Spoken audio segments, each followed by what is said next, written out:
Not for several presidential cycles, and perhaps not since Richard Nixon's visit to China to initial the Shanghai Communique in 1972, has a visit to Asia assumed such significance, and one that is potentially fraught.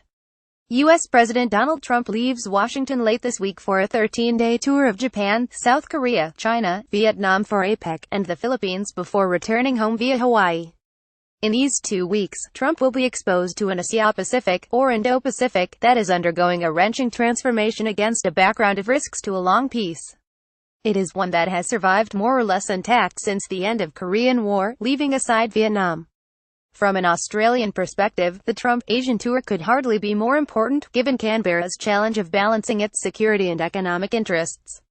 See also North Korea threatens Trump over foolish remarks prior to South Korea visit. An American wrecking ball in the region is the last thing Australia needs, especially one that risks mishandling a North Korean nuclear threat to regional security.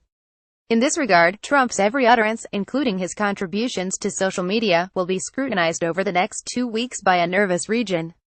What is striking about this latest period is the velocity of a geo-economic shift that is challenging long-held assumptions about U.S. authority in the regional power balance. Seemingly, the Asia-Pacific region can no longer take for granted a U.S. stabilizing role. As China's power rises, so does U.S. leverage ebb. This is not a zero-sum game. The question is how pieces of a kaleidoscope will settle, if indeed they do. Trump's Asia tour will enable an assessment of the extent to which the U.S. will remain a reliable regional security partner and a participant in various regional forums. Former President Barack Obama talked about a Pacific century, involving as it did a U.S. pivot to the Asia-Pacific. Trump has not used such terminology.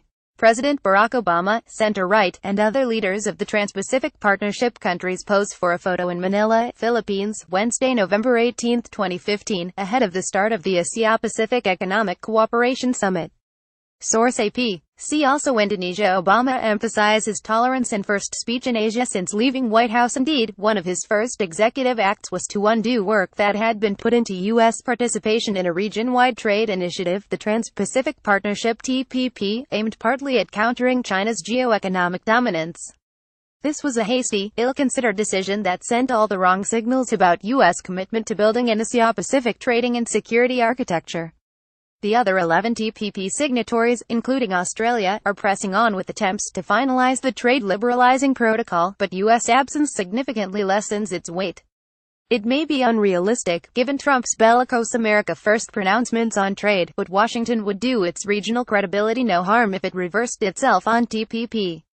On a visit to Australia last month to launch the first volume of his memoir, Not for the Faint-Hearted, former Prime Minister Kevin Rudd warned of the risks of the end of a period of relative stability.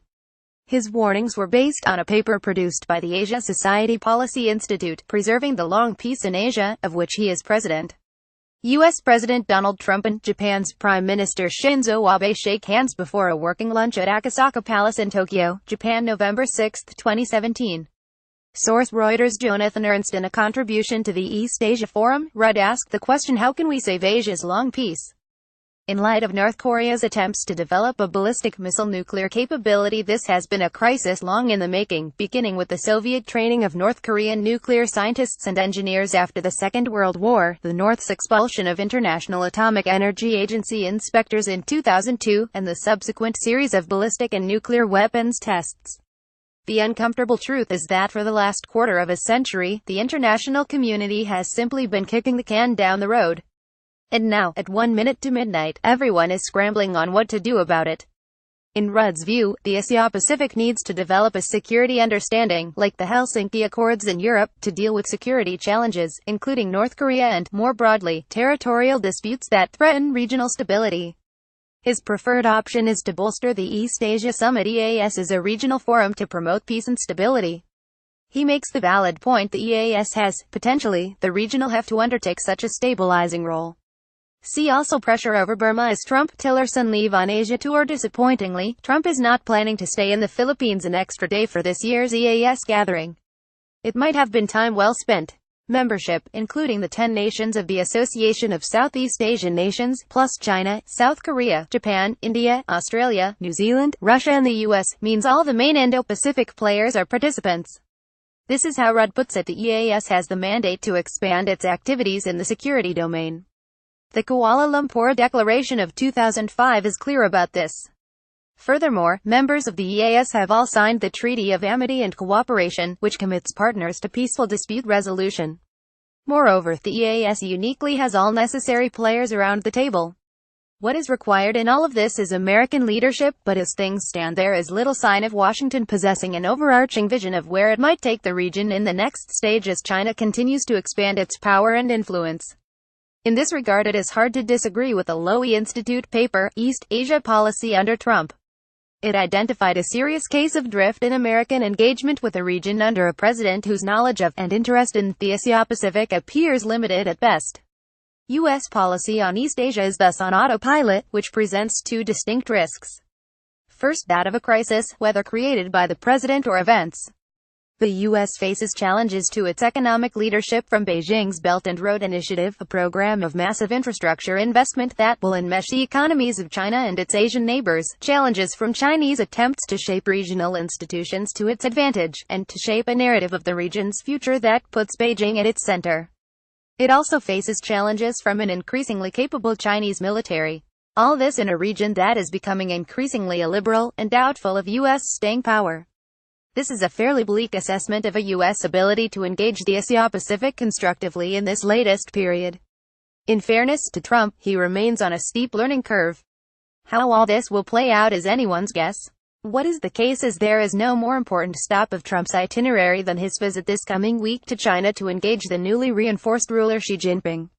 The China talks, in the lead-up to APEC in Vietnam, are the linchpin of Trump's Asian foray.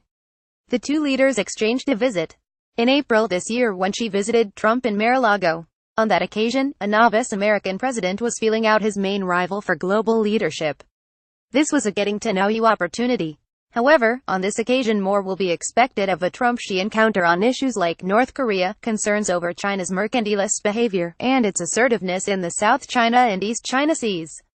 U.S. President Donald Trump and Chinese President Xi Jinping are shake hands prior to a meeting on the sidelines of the G20 summit in Hamburg, Germany, July 8, 2017. Source Reuters. See also make nice Trump's first visit to Asia to be a test in diplomacy. While it would be unrealistic to expect a grand bargain to emerge between the leaders of a new bipolar world, what is needed is some clear guidance about U.S. priorities amid the confusion that has accompanied Trump's 9 months in the White House.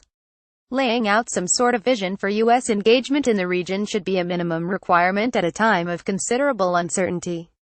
Elizabeth Economy of the Council on Foreign Relations put it this way in a CFR blog post: the president can allay regional fears that the United States is commitment-phobic by reinforcing at each step Washington's allies and partners are the cornerstone of U.S. engagement in the region.